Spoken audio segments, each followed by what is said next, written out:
Bismillahirrahmanirrahim. Assalamualaikum warahmatullahi wabarakatuh. Asyhadu an la ilaha illallah, asyhadu anna Muhammadar Rasulullah. Allahumma sholli ala sayyidina Muhammad wa ala ali sayyidina Muhammad. Kama sholaita ala sayyidina Ibrahim wa ala ali sayyidina Ibrahim. Bil alamina innaka Hamidum Majid.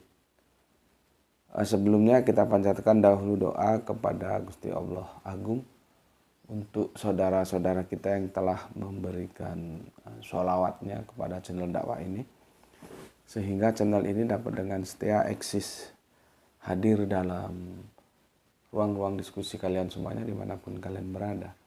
Tentu dengan sebuah harapan, insya Allah sholawat itu akan menjadi catatan langit amal soleh bagi mereka dan keluarganya kelak, dan insya Allah akan terbalaskan dengan balasan yang lebih baik lagi. Berikutnya untuk seluruh saudara kasihku dimanapun kalian berada, di mancanegara, di dalam negeri, aku ucapkan terima kasih atas apresiasinya. Semoga selalu always dan tidak pernah never tetaplah bertumbuh menjadi satu pribadi tangguh, yaitu anti skip dan anti download. Bagi yang berkenan silahkan saja di-share, tapi linknya ya, link kajiannya. Jadi jangan diunduh lalu dipotong-potong nggak karuan kemudian diunggah ulang ya. Aku nggak pernah kasih untuk yang demikian itu. Selanjutnya semuanya ya, aku ucapkan beribu-ribu terima kasih atas doa baiknya untukku dan keluarga. Dan aku juga berdoa semoga kebaikan doa-doa itu juga tercurahkan bagi mereka yang mendoakan. Sebagai sesama saudara kita saling mendoakan dalam kebaikan, dan insya Allah doa kita bagian dari sekian banyak doa yang dikabulkan oleh Gusti Allah Agung. Amin amin ya rabbal alamin. Oke, kita melanjutkan yang kemarin, yaitu hindarilah kesombongan asal usul ya.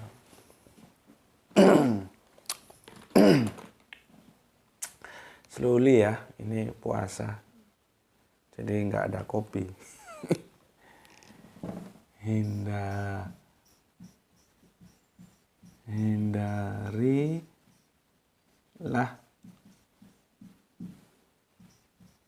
kesombongan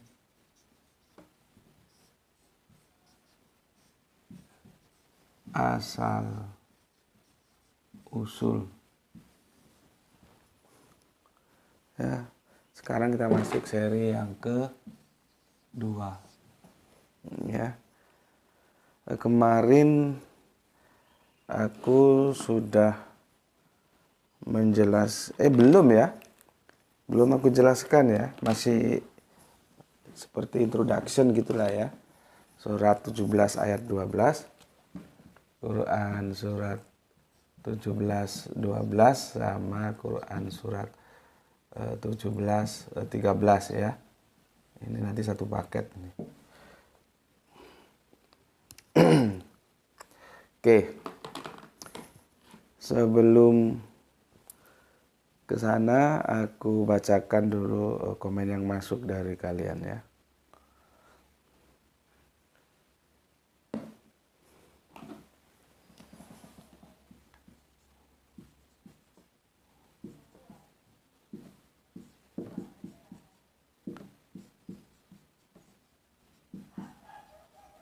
Ada yang tahu urutan penciptaannya mana lebih dulu? Manusia, jin, malaikat. Kalau ini personal ini. Ya. Yang kita tidak punya data, atau aku sendiri yang belum menemukan data, itu antara ini loh. Antara jin dan malaikat ini mana lebih dulu? Kalau manusia ini jelas dibanding jin dulu jin. Ya, dibanding malaikat apalagi ya. Jadi kita ini generasi manusia itu urutannya paling akhir, bungsu dia. Nah, masalah jin dan malaikat mana lebih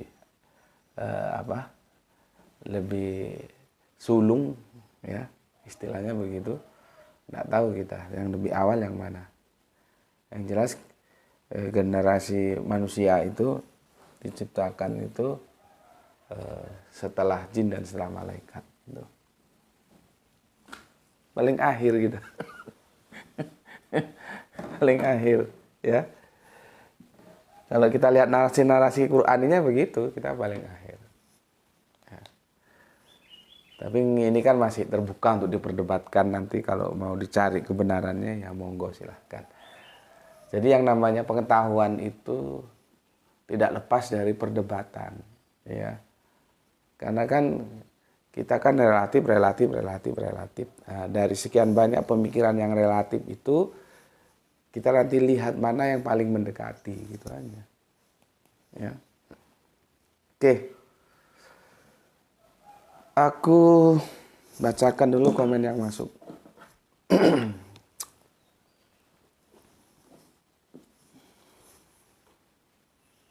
Bismillahirrahmanirrahim. Ya.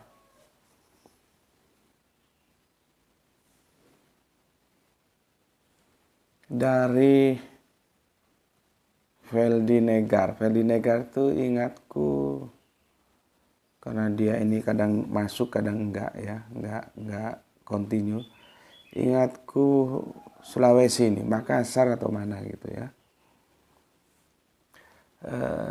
Semoga yang lagi viral Balawi yang ngaku-ngaku turunan Rasulullah, padahal jelas pada ayatnya Muhammad itu bukan bapak dari kalian.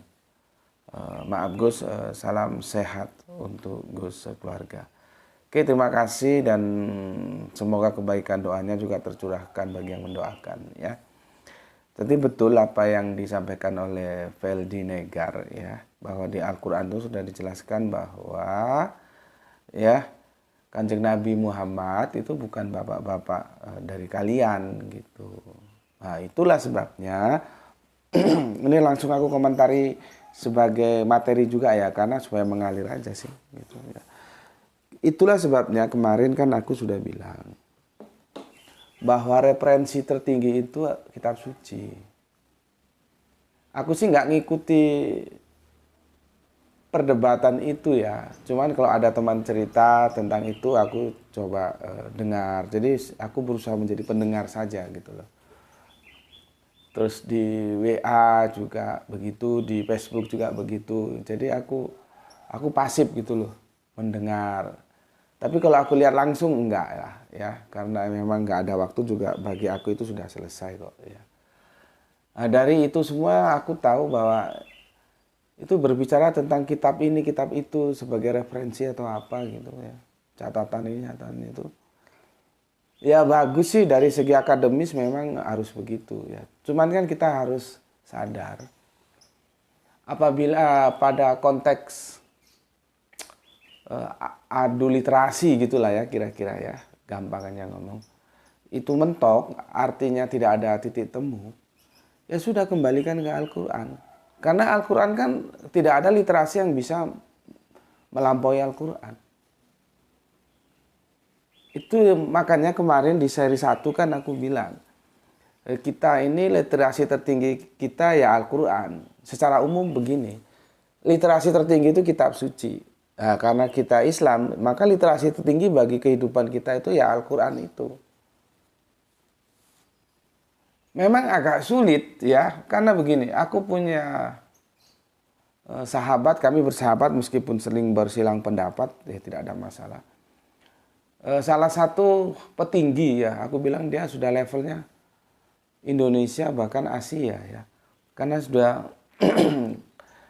organisasi itu kan akhirnya terpecah juga, tapi kita tidak bicarakan perpecahannya ya, mulai dari India sana sih kalau kita lihat. Jadi kalau organisasi itu kalau atasnya terbelah maka bawahnya itu sudah bisa dipastikan terbelah. Dulu dia orang penting, tapi setelah terbelah dan dia tetap mengikuti jejak yang lama, tidak baru gitu, dia menjadi lebih penting lagi. Dan dia bukan orang yang kaleng-kaleng ya, pintar orang, ya bisa dikatakan kiainya ya, dia sebagai kiainya sebagai orang pertama kalau di Indonesia, maybe ya. Bukan maybe, sepertinya iya orang pertama ya. Belum lagi kawasan dunianya. Dan dia memang mobile, sering ke luar negeri, sering ke Pakistan, India, kemana-mana dia, sering kemana-mana. Oke, kami bersahabat, meskipun kami tidak ketemu, ya. Tetapi bukan berarti semuanya tidak ketemu. Ada juga hal-hal yang kami ketemu. Perbedaan aku dan dia begini. Aku itu semua literasi itu biasa-biasa saja. Nggak sakral gitu loh. Mau ulama ini ditulis tahun ini ya oleh karena apa dia ditulis sejarahnya gini, ada 10 kitab, berapa kitab, 12 kitab misalkan begitulah. Aku nganggapnya biasa-biasa saja. Ya tak anggap buku pengetahuan biasa gitu. Aku bilang biasa-biasa saja bukan aku nggak menghormati loh ya. Nanti salah lagi menafsirkannya. Ya aku menghormati, tapi itu bukan harga mati gitu loh. Karena aku memposisikan Al-Quran dan Sunnah itu sebagai posisi teratas. Nah, bagi sahabatku ini nggak begitu. Kitab-kitab susunan para ulama-ulama, apalagi kalau sudah ngomong ulama-ulama terdahulu itu sakral. Artinya mereka tidak punya kemampuan moralitas untuk berseberangan gitu loh. Atau bahasa Jawanya ewuh pekewuh. Kalau harus untuk menjadi second opini dari kitab itu gitu. Dan kami saling memahami posisi kami. Kang Mas itu begitu, aku begini. Ya apa-apa, kami tetap bersaudara, tetap bersahabat. Kalau bagiku tidak sakral. Mau kitab apapun, mau ditulis ulama apapun, kapanpun dan dimana, itu biasa-biasa saja. Makanya kan aku bilang, bukan kita tidak menghormati ulama. Kita menghormati, tapi kalau terus memberikan cek kosong kepada ulama, ya enggak lah. Ya. Kita bukan harddisk yang diformat apa maunya programmer itu, enggak. Ya. Cuman kalau yang mau seperti itu ya enggak apa-apa gitu. Ya, aku ulangi, bagi sahabatku ini sakral. Oh, dia piawi kalau cerita, oh, itu ada dalam buku ini, ditulis oleh ini, ada berapa jilid gitu, hafal dia. Kalau bagiku enggak. Tidak sakral, biasa-biasa saja, ya. Tapi itu juga penting. Cuman ketika nggak ketemu, ya, tentang sebuah poin meeting dalam sebuah diskusi atau perdebatan dan masing-masing adu literasi, kalau aku ya kembalikan saja ke Al-Quran, As-Sunnah, gitu loh. Makanya kemarin di awal aku bilang bahwa literasi tertinggi kita itu Al-Quran, As-Sunnah. Gitu loh. Kalau seperti itu ya, ini mengeluarkan kitab si ini bla bla bla ditulis tahun ini bla bla bla ini nggak ketemu ya. Ya sudah, kembalikan apa kata Al-Qur'an. Al-Qur'an bilang seperti yang dikutip oleh Feldinegar, kamu cari nanti itu ayatnya ya. Bahwa Kanjeng Nabi kita itu bukan, dia bilang bahwa Kanjeng Nabi itu bukan bapak-bapak mereka, bukan bapak-bapak kalian. Gitu loh. Selesai sudah. Pertama. Yang kedua, ya, hierarki kita itu patriark, bukan matriark. Ya, udah selesai. Aku gitu, jadi nggak bertele-tele. Ya, oke. Itu Kang Mas Feldinegar. Kemudian Kang Mas Aki Beben, terima kasih Gus atas doa bagi kesembuhan saya. Nggih, sami-sami Kang Mas, semoga Gusti Allah segera berikan kesembuhan nggih. Dari 14 tahun sakit saraf kejepit, 4 tahun saya jalani tempat tidur. Waduh, perjuangan yang panjang ini. Saat ini perasaan sakit jika berdiri bertumbuh pada kaki. Ya, semoga cepat sembuh Kang Mas nggih. Tentang hindarilah kesombongan asal usul. Saya bolak-balik mengkaji, ternyata persoalannya bermuara pada siapa yang dimaksud ahlul bait. Ya. Karena dari berbagai tafsir mayoritas berpendapat mereka adalah zuriyah Nabi yang paham dan berperilaku sesuai Nabi. Sehingga Habib yang terima amplop tidak termasuk di dalamnya. Belum lagi Habib yang kribo-kribo itu kemana? Lama nggak nampak itu. Ya. Saya berharap Gus bisa mengupas hal ini dalam perspektif pihak ketiga. Sehingga perang silang pendapat tentang nasab atau nasab Nabi ya, yang saat ini sedang seru-serunya, mendapat tambahan referensi. Rahmat, berkah, perlindungan kiranya Allah limpahkan buat Gus sekeluarga. Oke, doa yang baik juga untukmu saudaraku ya, sebagaimana yang telah engkau doakan. Amin, amin ya rabbal alamin. Jadi gini Kang Mas, ya pemahaman ahlul bait itu juga itu nanti tafsirannya beda-beda. Ya. Parameternya itu apa ahlul bait? Akidah atau genetika? Nah, ini ribet lagi nanti. Ya, akidah atau genetika. Kebanyakan kita itu melihatnya dari jalur genetika. Kalau genetika itu tertolak dengan metodologi patriark, karena kita garis keturunan itu dari bapak bukan dari ibu. Kalau itu diambil dari jalur genetika. Tetapi aku pernah juga diajarkan, ahlul bait itu ikatannya bukan genetika, tapi akidah. Meskipun kita di sini, kita orang Jawa dan kita orang Makassar, kita orang Melayu, kita orang Papua, kita orang Ambon, kita orang manapun, yang jelas kita bukan orang Arab. Ya.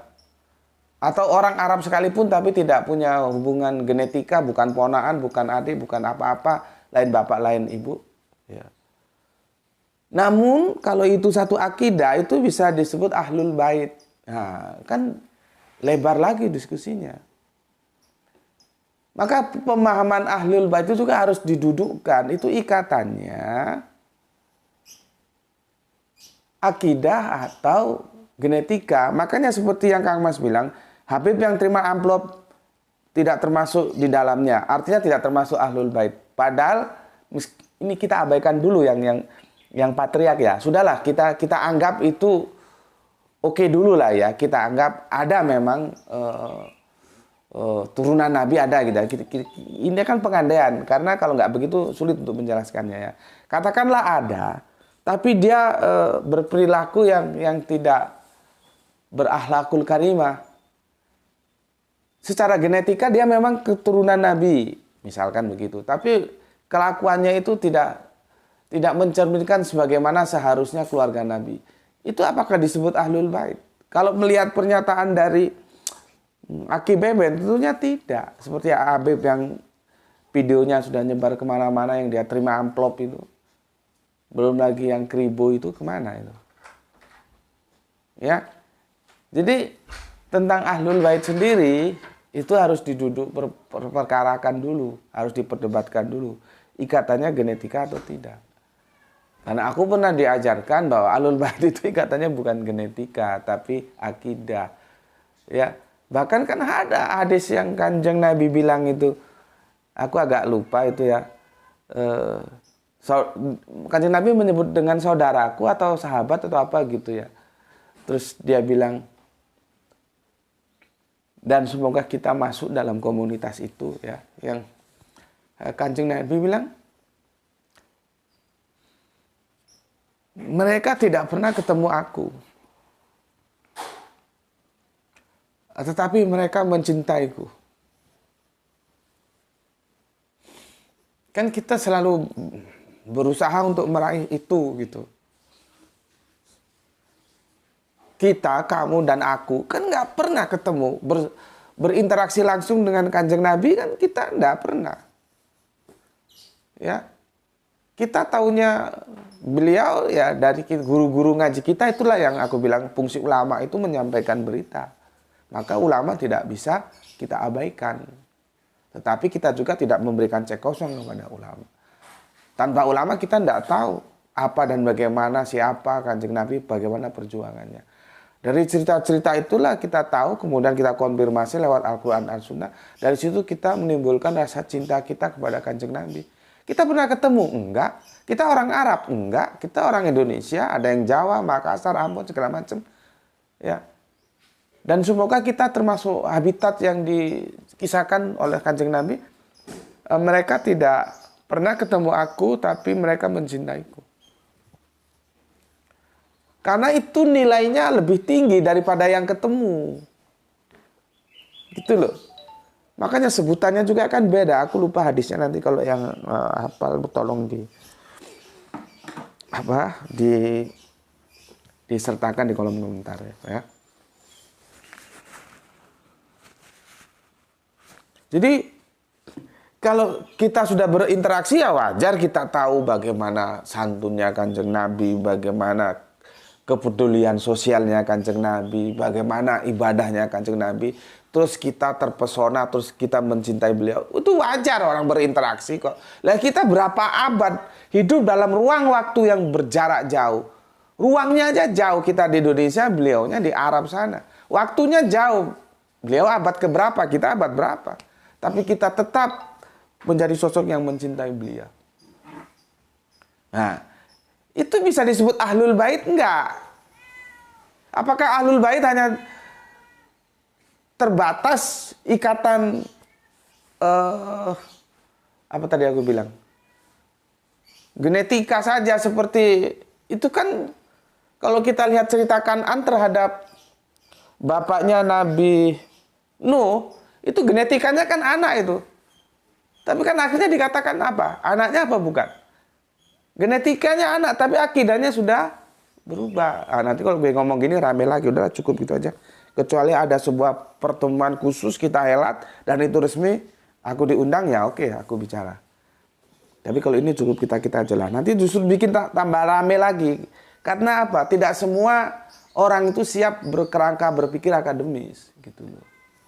Kalau kami perdebatkan dulu ya. Yang dimaksud Ahlul Bait itu ikatannya itu genetika atau akidah gitu loh. Ya. Kalau ikatannya genetika itu juga sudah selesai. Ya. Itu anunya habis. Coba Bapak ganti speaker yang ini. Casnya habis. Ya. Karena kita pakai patriark bukan matriark. Masuk suaranya? Masuk. Ya, oke. Sebentar ya, ini casnya habis, aku ganti speak dulu. Oke, begitu ya, jelas ya. Oke. Berikutnya dari Gispati. Alhamdulillah Pak Lu hadir. Aku asal Makassar, baru Tuan Guru, tapi orang tua merantau di Palu. Ya, dari Makassar, baru. Baru itu daerah mana ya? Aku kalau di Makassar dulu sering itu biasanya 1 pekan gitu ya. Pelosok yang pernah aku masuk itu Barong Bulo. Daerah Barong Bulo. Barong itu rumpun, bulo itu bambu. Rumpun bambu disebut Barong Bulo. Aku terus berpikir, apakah orang Makassar itu pernah ketemu orang Jawa? Kan enggak juga ya. Atau bagaimana ceritanya? Karena dalam bahasa Jawa, barongan itu ya rumpun bambu itu. Tanpa disebut bambunya, barongan. Nah itu pohon bambu yang berumpun, itu orang Jawa bilang barongan. Itu jadi nggak perlu disebut barongan bambu, nggak. Barongan itu orang sudah tahu, berarti itu rumpun bambu. Gitu ya. Nah, ketika aku sampai ke Makassar, saat itu kan aku dakwah sama Arema Makassar, masuk ke daerah, gue tanya, kalau siang panasnya minta ampun, kalau malam dinginnya minta ampun. Mau masuk sampai sudah perbatasan Toraja sana.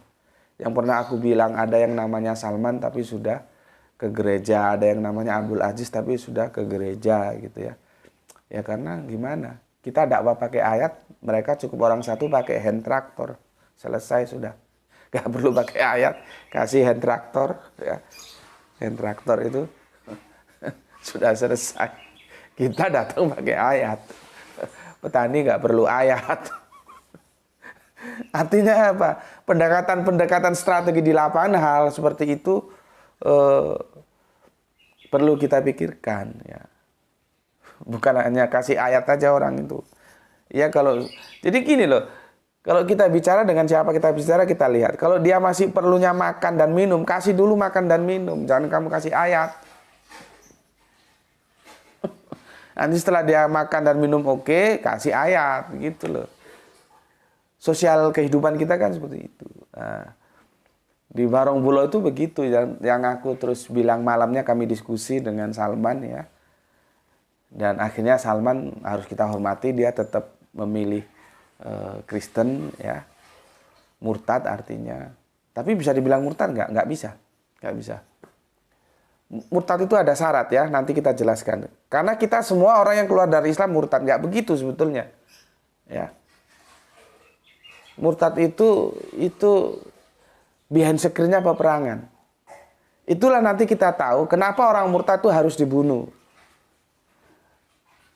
Itu penjelasannya rinci tuh. Karena itu kondisional. Sama-sama background-nya juga peperangan. Kalau sekarang ada orang mau keluar dari Islam ya terserah lu dijamin tidak akan dibunuh. Karena kondisinya sudah berbeda. Ya. Ini kalau nggak tahu begini nanti kacau ketika kamu disuguhkan la ikraha fiddin. Lah katanya tidak ada paksaan dalam agama. Itu Al-Qur'anmu bilang. Lah itu ada orang keluar dari Islam murtad, kok kamu bunuh? Nah, itu kamu harus bisa jawab. Tapi nantilah ya, nanti kita kaji itu. Nanti kalau aku lupa ingatkan, kita fokus ke sini dulu. Ya, kalau daerah baru itu daerah mana ya? Gue tidurnya di Goa dulu. Ya, jadi kalau habis dakwah pulang ke Goa, nanti setelah itu kita jalan lagi ke daerah mana yang dituju ya, ke Makassar, ke kotanya itu. Dan dulu ada misionaris besar-besaran ya di sana, itu kita sempat bertemu juga itu ya. Jadi ya gimana, mereka dakwah kita dakwah, ya sudah sama-sama gitu ya, asalkan dengan cara-cara yang ada aturan mainnya. Karena kalau nggak ada aturan mainnya nanti di lapangan babak belur karena ketemu meeting point gitu ya. Oke. Oh ya, doa kami semua buat Kang Mas Aki Beben, semoga Gusti Allah mengangkat penyakitnya, diberikan kesembuhan agar bisa sholat seperti biasa. Amin, amin ya rabbal alamin. Oke, terima kasih untuk soleha kita Gispati yang ada di Palu. Kemudian ini Mbak ya, soleha kita ya, bukan cowok ya. Lina Kusdari nih. Dari mana mungkin bisa disebut nanti ya. Ini aku agak sulit nyebutnya. Yang jelas komentator baru ya. Kalau viewer baru gue nggak tahu. Bisa saja dia viewer lama tapi nggak pernah komen ya. Supaya gue nggak disalahin lagi nanti. Salah-salah nyebut. Lina Kusdari ini silahkan masuk, silahkan ngaji di sini dan wait and see dulu ya. Tunggu, pelajari, banyak tanya kepada seniornya. Supaya nggak ada kekagetan ya. Oke, derek nyimak Gus, semoga sehat selalu bersama keluarga Age. Semoga kebaikan doanya juga tercurahkan bagi yang mendoakan. Begitu juga untukmu, soleha kita Lina Kusdarini. Gue nggak tahu ada di mana dia, semoga nanti menyebutkan. Ya, salam Isra untukmu dan untuk semuanya yang ada di sana. Kemudian Kang Mas Jonolono, Wonosobo hadir nyimak kajian Gus, salam Isra. Oke, matur nembah nuwun Kang Mas atas 3 merah hatinya, Wonosobo. Itu dari Dieng tuh berapa kilometer sih ya? Kemudian soleha kita di Taku-Taku. Assalamualaikum waalaikumsalam warahmatullahi wabarakatuh. Gus Beti nyimak Gus G, monggo. Salam Isra, semoga sedaya paringan sehat walafiat. Amin, amin ya rabbal alamin. Matur nembah nuwun dengan 4 merah hatinya ya.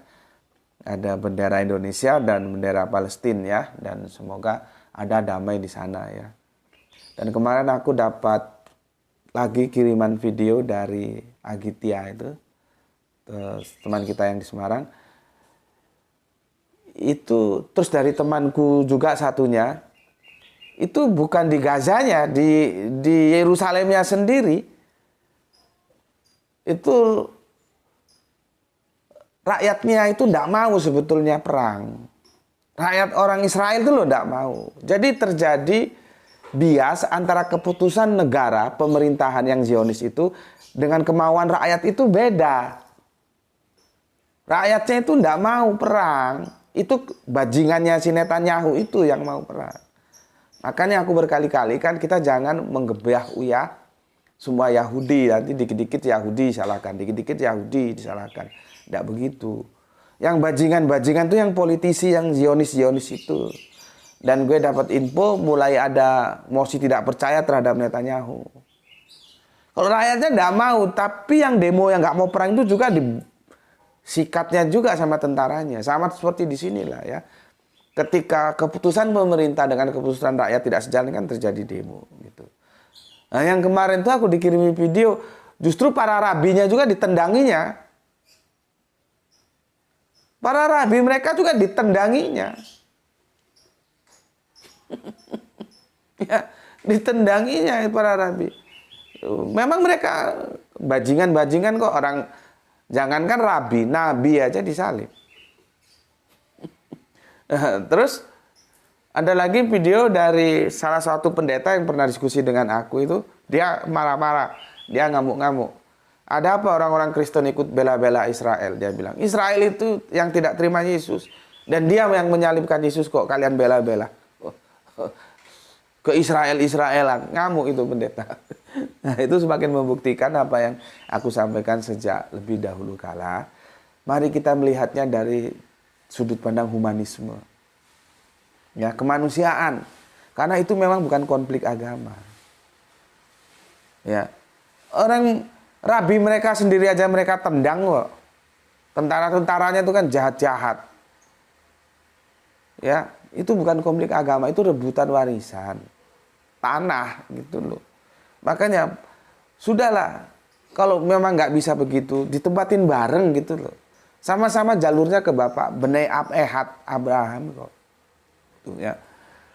Karena kalau ini tidak diduduk permasalahkan dengan benar, nanti jadinya kita sendiri kacau. Karena kita ini ada Islam, ada Kristen. Nanti yang Kristen dukung Israel. Yang Islam dukung Palestina. Kan jadi kacau. Jadi kita sendiri terbelah. Seharusnya kita bersatu padu melihatnya dari kacamata humanisme. Entah itu Islam, entah itu Kristen. Ya, kita sama-sama sebagai anak bangsa mendukung perdamaian di sana tanpa melihat agamanya. Karena itu memang bukan masalah agama. Karena apa? Harus jujur. Sebagai bangsa kita punya hutang budi terhadap Palestina karena dia salah satu dari sekian negara di antaranya Mesir yang mengakui kemerdekaan kita saat itu. Gitu loh. Makanya itu yang bacotnya suka ngomong kodran kadrun itu karena dia nggak tahu sejarah. Karena sebuah negara untuk merdeka itu butuh pengakuan. Palestina itu salah satu dari sekian negara yang mengakui kita. Jadi kita punya hutang budi yang itu tidak bisa kita bayar. Sebagai bangsa. Itu loh, goblok, supaya ngerti we. Kadang-kadang, tapi ya bagaimana lagi, banyak ustadz, ulama, kiai, dan tokoh-tokoh yang mereka levelnya sudah level nasional, bahkan internasional itu. Salah-salah ngomong, jangan. Ini bukan masalah perang agama. Ini perang kemanusiaan dan kita juga sedih. Sedih mana? Sedih dua-duanya. Kalau lihat sipil Israel yang dibantai atau karena tertembak sengaja, namanya perang kan, peluru itu kan nggak bisa melihat mana yang sipil mana yang militer. Ya, begitu dia lepas dari senapan ya sudah. Ya kita harus kasihan ya. Seperti Kanjeng Nabi, aku udah selesaikan belum itu ya? Bagaimana Kanjeng Nabi menghormati Yahudi. Kita lihat, itu kan manusia juga. Yang di Palestina juga manusia.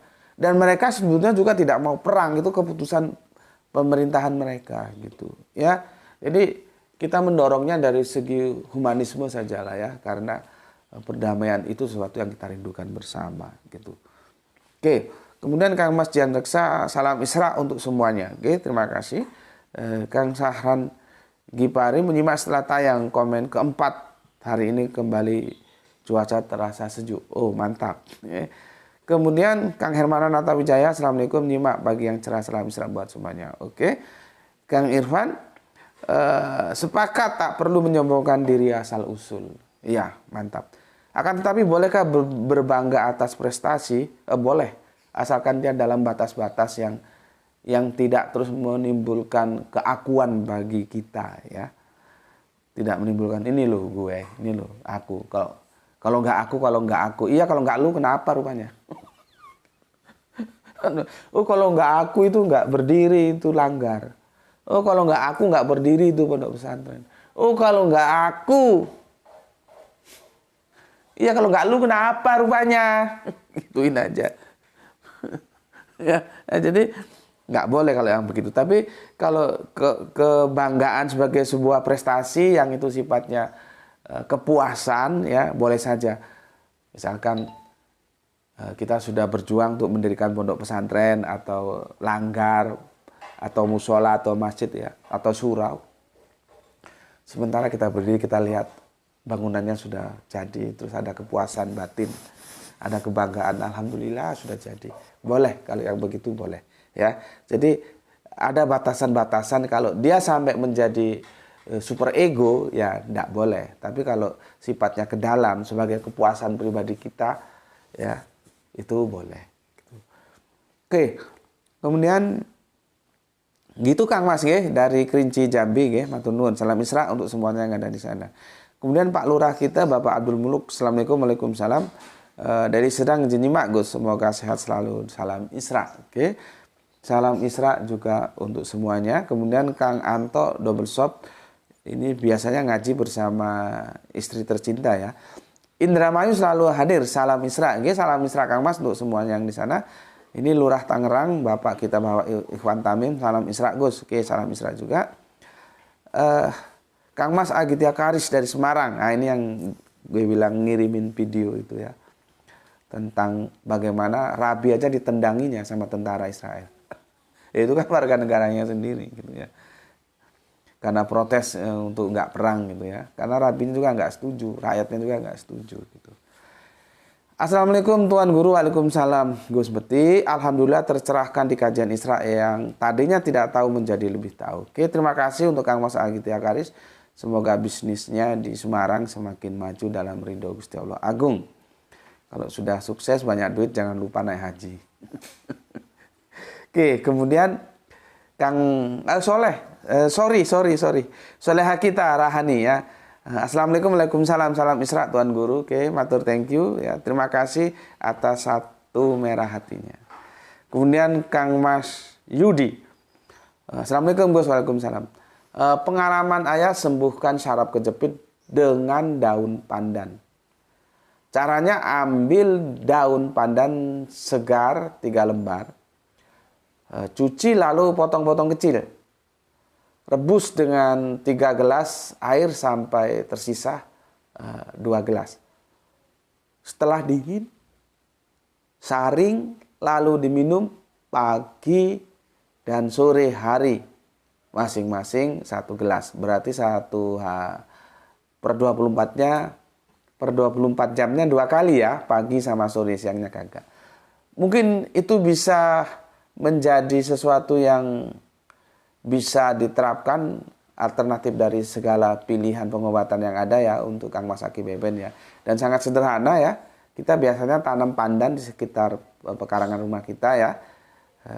Seperti apa yang telah diberikan oleh tutorialnya Kang Yudi ya. Matur nuwun Kang Yudi, memang ini saudara kita yang satu ini punya pengetahuan di bidang herbal ya, dan matur nuwun setelah berbagi. Itu Kang Mas Aki Beben nggih, mungkin bisa dicoba. Kang Mas Wahyu, assalamualaikum, Brebes hadir nyimak, salam Isra. Oke, salam Isra Kang Mas Wahyu, semoga sehat semua ya dan bisnisnya selalu dalam keberkahan Gusti Allah agung. Oke, waalaikumsalam warahmatullahi wabarakatuh.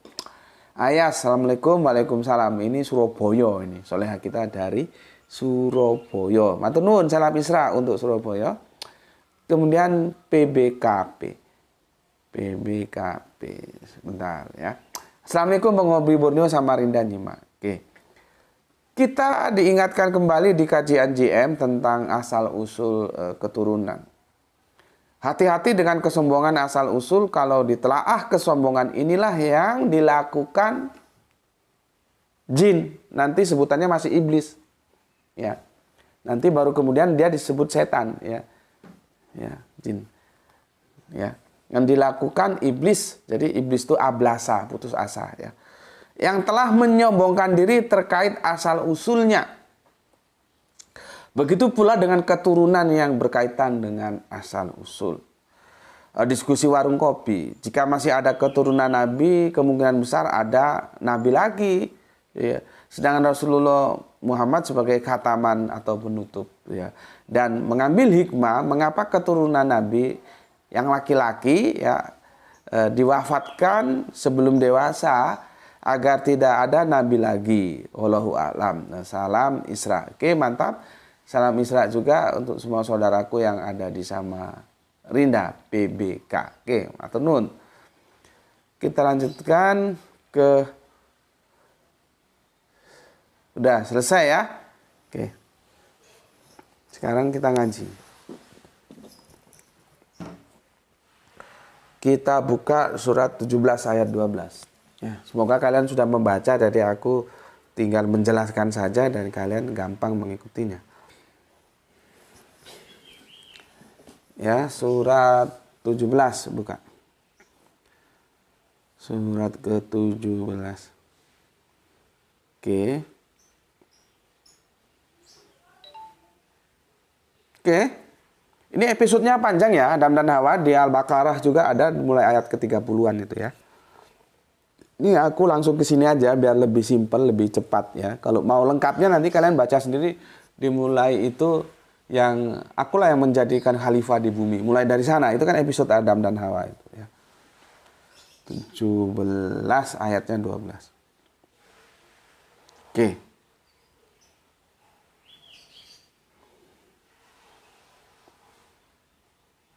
Oh, bukan ini. Salah ini. Bukan ini ya. Bukan 17, tapi 7.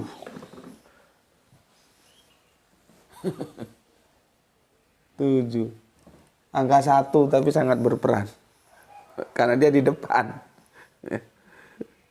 7 ayat yang 12.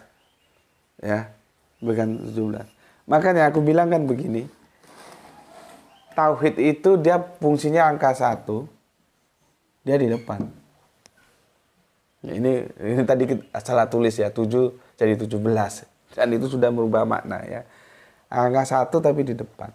Sehingga 0 ini berarti. Kalau begini dia 10.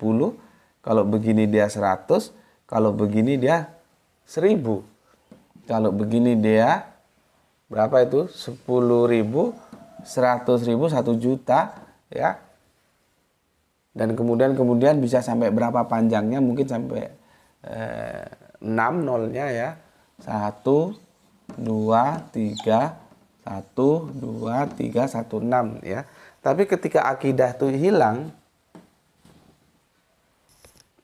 dia tidak bermakna. Missing meaning.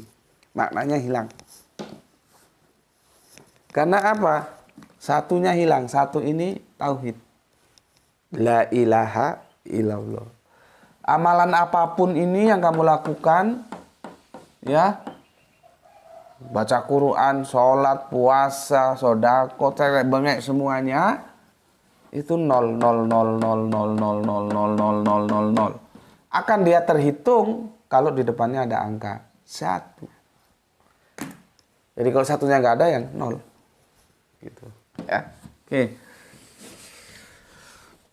Oke, seperti ini tadi angka 1 berperan. Aku kira 17 salah tulis. Sebetulnya 7 ya. Oke. Aku baca. episode Adam dan Hawa sudah ngerti lah ya. Episodenya seperti itu ya. Sekarang aku baca. Bismillahirrahmanirrahim. Kola mana aka alatas juda is amartu. Kola ana khairum min kholak min nari wa kholak tahu min tin. Terjemahannya ya. Gusti Allah Agung ini ya berfirman. Apa yang menghalangimu sehingga kamu tidak mau bersujud? Ya. Ketika aku menyuruhmu. Ya. Menjawab si iblis. Dia masih iblis gelarnya si jin ini. Karena nanti disebut iblis juga disebut setan ya. Ini gelarnya. Dia bisa iblis, bisa setan. Ya, ini. Nah, di sini iblis. Dan aku sudah jelaskan kenapa iblis, kenapa setan itu. Sudah aku jelaskan dulu ya. Gini. Nanti kita bisa lihat ini iblis yang dari mana, setan yang dari mana bisa kita lihat. Karena ini juga bisa jadi iblis, bisa jadi setan ini manusia ini. Jangan lupa. Ya. Manusia ini juga sama. Kapan dia jadi iblis? Bisa. Kapan dia jadi setan? Bisa. Ya. Oke. Iblis menjawab, aku lebih baik daripada dia. Ya. Nah, ini yang perlu, ya. Engkau ciptakan aku dari api, sedangkan dia engkau ciptakan dari tanah. Si iblis ya yang itu ya. Nanti kita tahu bahwa iblis ini dari bangsa ini bukan dari bangsa ini. Ini maksud ya. Itu dari api. Adam dari tanah. Ini berbicara asal usul. Asal usul. Ini bicara asal usul. Ya. Yang satunya si iblis itu dari api, yang satunya si Adam itu dari tanah.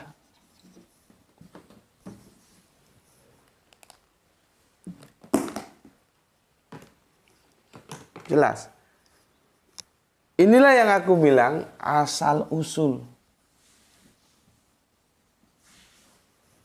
Kesombongan asal usul.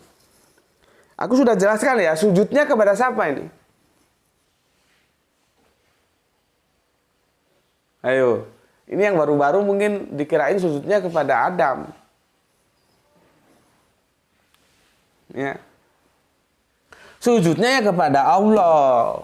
Atas karya yang monumental itu gitu loh. Lah, si iblis ini nggak mau mengakui karya monumental itu. Apa?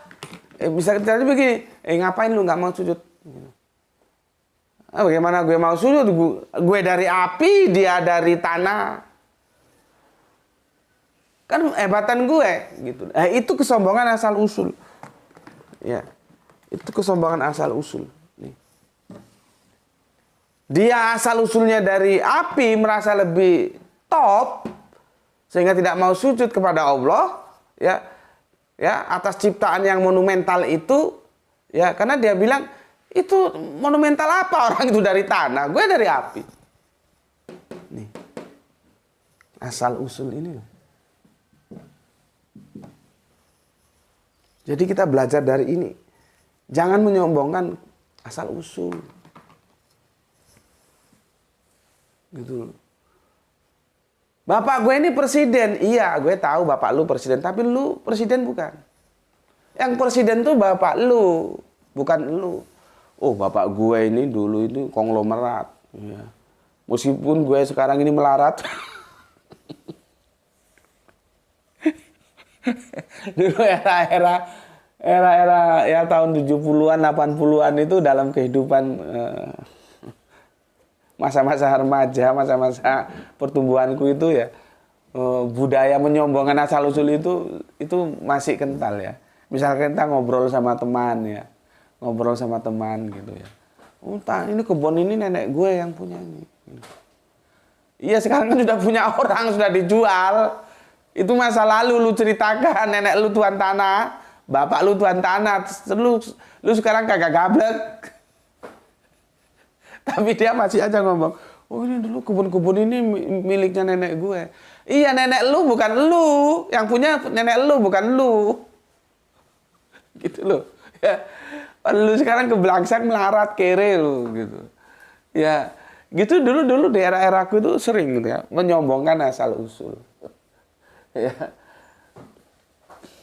Begitu juga kalau pejabat, oh bapak gue dulu itu bupati di sini, bapak gue lurah di sini. Yang bupati, yang lurah kan bapak lu, bukan lu.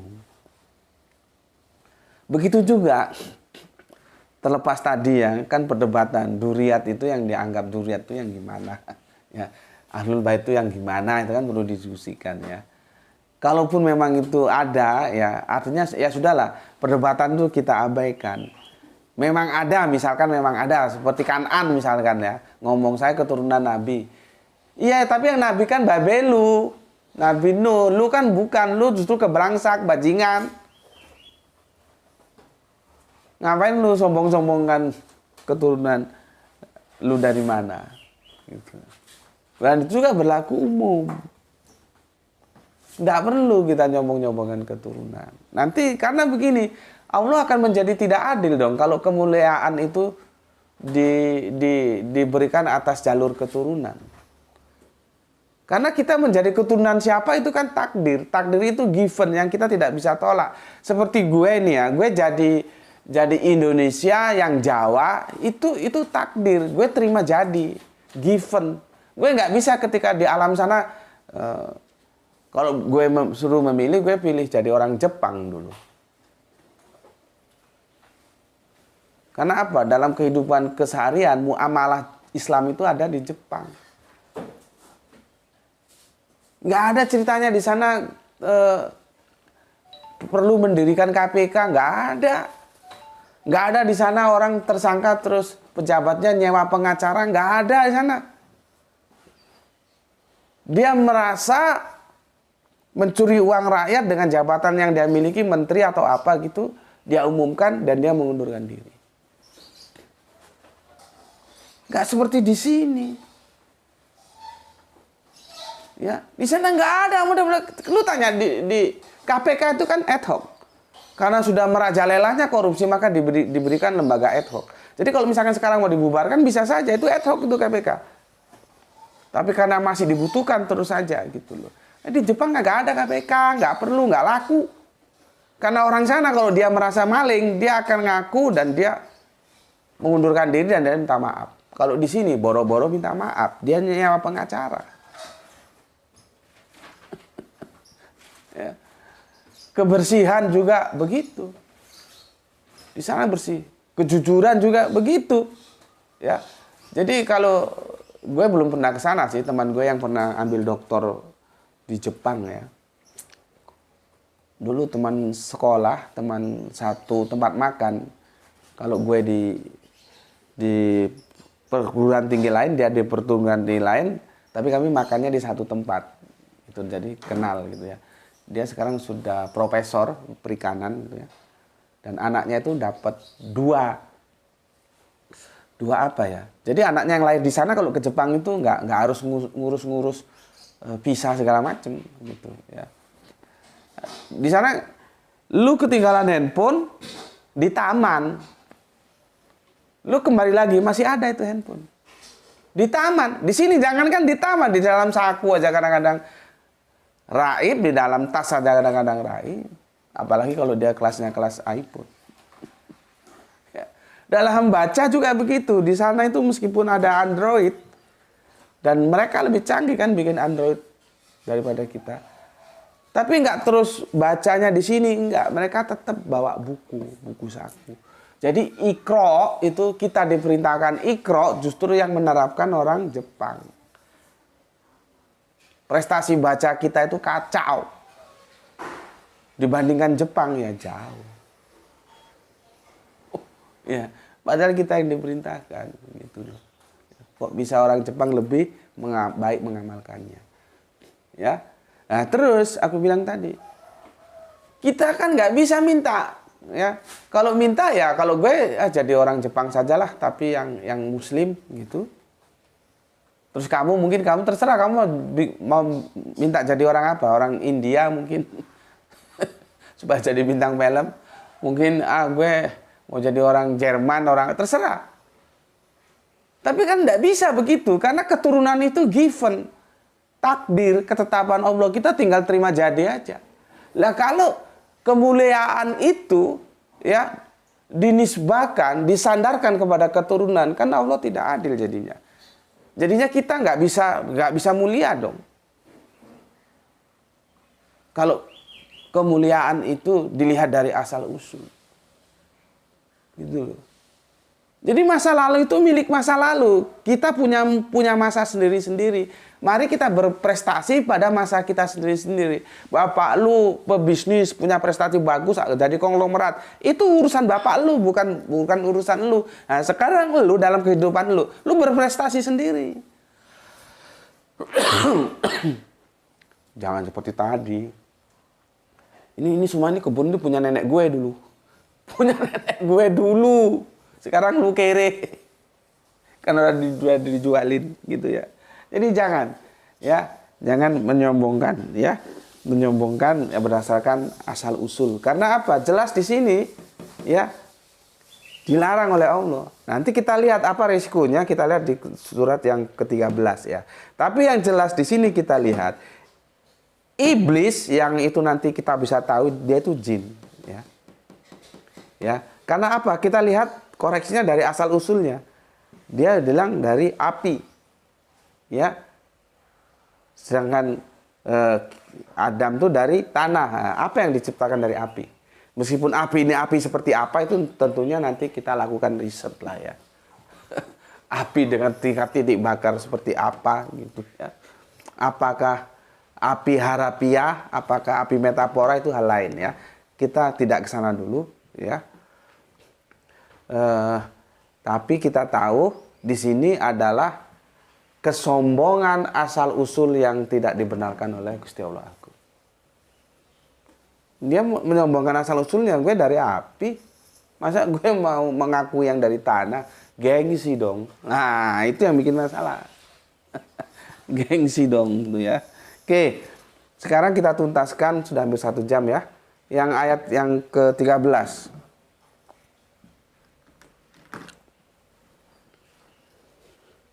Ayat yang ke-13. Lihat ini, langsung Allah marah. Berfirman, maka turunlah kamu darinya. Ya. Karena kamu tidak sepatutnya menyombongkan diri. Menyombongkan diri. Gusti Allah Agung bilang tidak patut. Menyombongkan diri apa? Asal usul.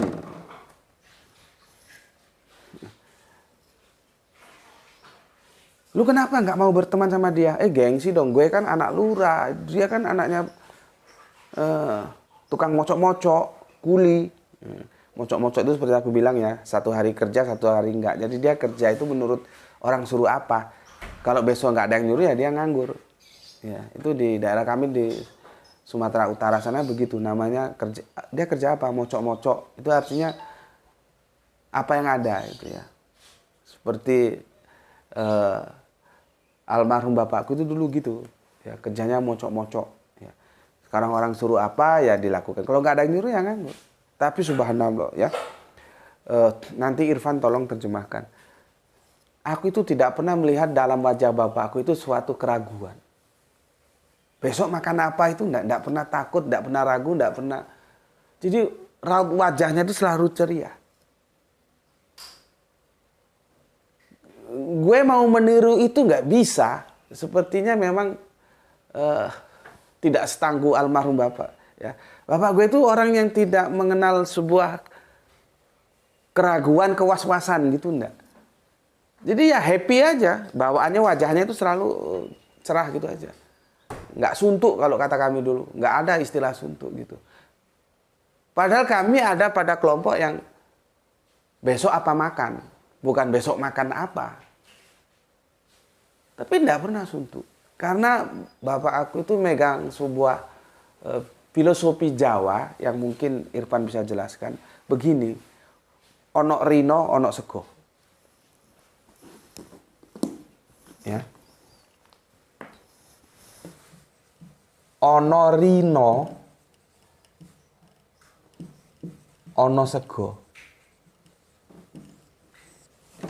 Itu falsafah Jawanya. Jadi Gusti Allah Agung itu sudah menciptakan rino, pasti dia juga menciptakan sego. Jadi ono rino, ono sego. Itu yang aku sangat membuat aku takjub kepada almarhum Bapak ya. Filosofinya begini. Ono rino, ono sego. Nanti Irfan bisa jelaskan. Jadi nggak takut besok makan apa enggak iki anakku. Istriku mah nggak takut, enjoy saja ya. Karena apa? Ono rino, ono sego. Gitu. Ya. Oke. Jadi dalam kelas-kelas pergaulan itu juga kita nggak boleh menyombongkan diri. Karena lu kalau sekarang sepertinya berkurang ya. Dan semoga itu memang harus dikurangi atau harus dihilangkan. Kan ada sih ya. Dalam kehidupan, misalkan kamu berteman dengan siapa dalam satu kampung wilayah rumahmu itu kan. Ada yang nggak mau bergaul dengan sesamanya, dia pilih-pilih gitu loh. Kalau sama yang proletar-proletar, ini anaknya kiri, anaknya proletar. Anaknya kelompok orang yang besok apa makan itu nggak ditemenin. Dia berteman dengan yang kelompoknya besok makan apa. Ini bapak gue ini kan dewan. Dewan apa? Dewan perwakilan. Masa gue mau berteman dengan anaknya kuli-kuli proletar gitu. Nah, itu enggak boleh ya. Berteman tuh kepada siapa saja. Jangan nanti itu kan ujung-ujungnya itu sama saja dia membangun kasta. Oh, gue lebih mulia dong. Kenapa? Bapak gue dewan. Kenapa lu nggak mau berteman dengan dia? Ngapain juga? Dia anaknya kaum proletar kok. Gue kan borjuis gitu. Nah, itu enggak boleh.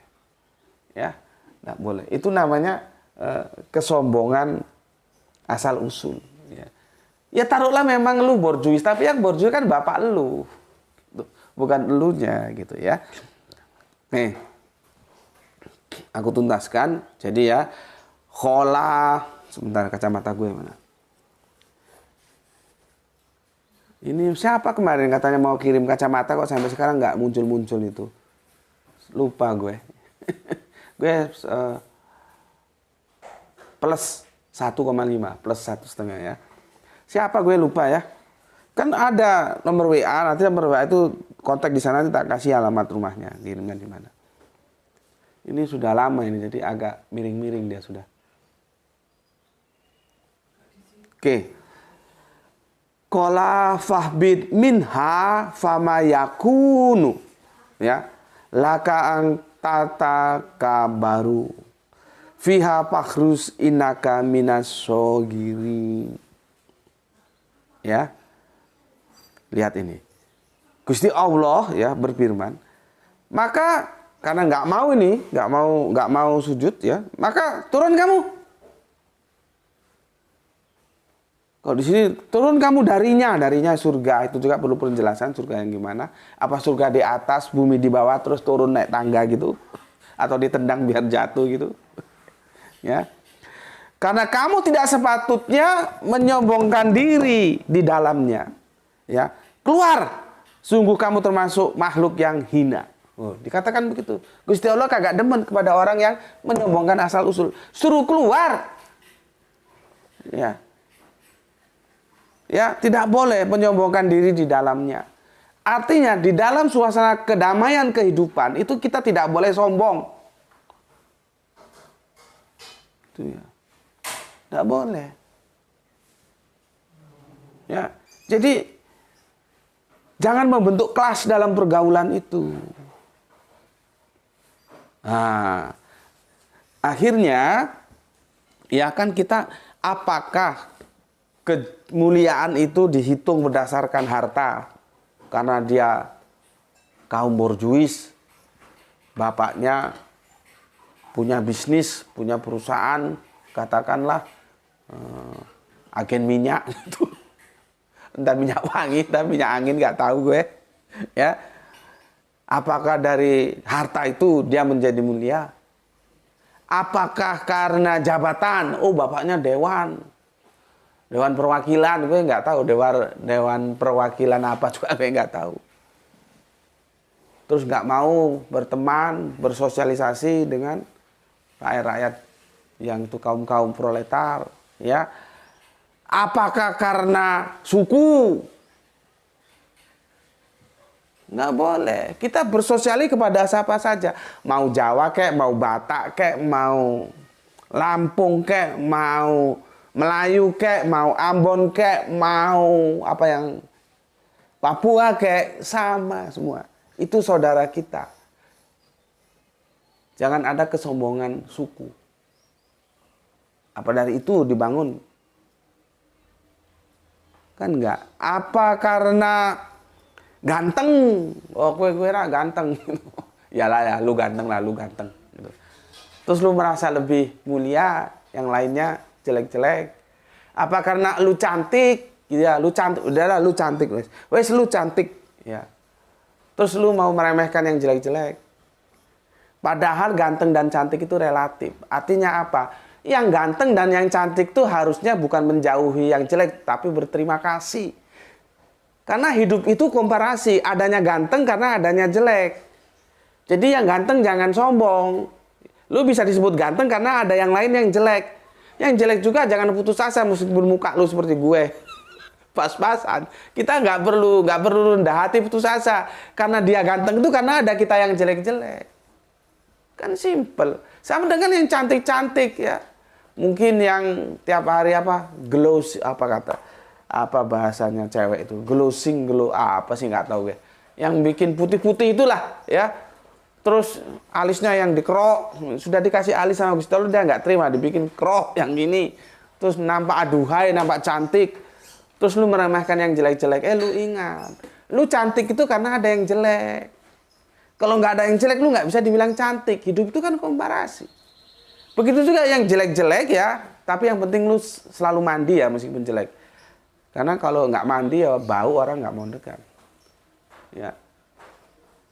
Walaupun lu jelek, nggak usah putus asa. Karena ada lu yang jelek itulah maka dia disebut cantik. Gitu loh. Nah sekarang kita bertanya, apakah karena yang cantik, yang ganteng, terus dia menjadi lebih mulia? Enggak juga. Ya, nah, nanti di seri yang ketiga kita lihat Gusti Allah Agung memberikan parameter apa atas kemuliaan hamba-hambanya. Ya, yang jelas asal usul enggak. Jadi enggak perlu dibangga-banggakan gitu. Kalaupun memang itu ada. Ya, oke. Sampai sini dulu. Ini sudah mau mengantarkan bidadari kecilku ya. Semoga kita dalam pergaulan tidak lagi membentuk kelas-kelas ya. Jangan begitu ya. Semua kita sama ya. Nanti yang dinilai Gusti Allah Agung itu apanya yang membuat kita lebih dari yang lain. Kita lihat insya Allah besok ya. Oke. Sampai sini dulu pesan aku, jaga Allah, jaga Kanjeng Nabi, jaga Al-Quran, jaga sholatmu, ya, jaga Islam dalam bingkai keindahan imanmu, ya. Simpan dia dalam hatimu yang paling dalam ruang yang tersendiri. Tetapi tetaplah memberi hormat kepada saudara kita yang memilih jalan lain, karena mereka tetap saudara kita. Ya, begitu pesan dari aku. Dan semoga semua yang ngaji di sini mendapatkan keberuntungan, yaitu rezeki yang barokah dan kesehatan yang prima dari Rahman Rahimnya Gusti Allah Agung. Ya, terima kasih sudah ngaji bersama Gus Betik di channel ini, dan salam Isra Islam rasional untuk semuanya. Ya, matur nuwun, alhamdulillahirabbil alamin.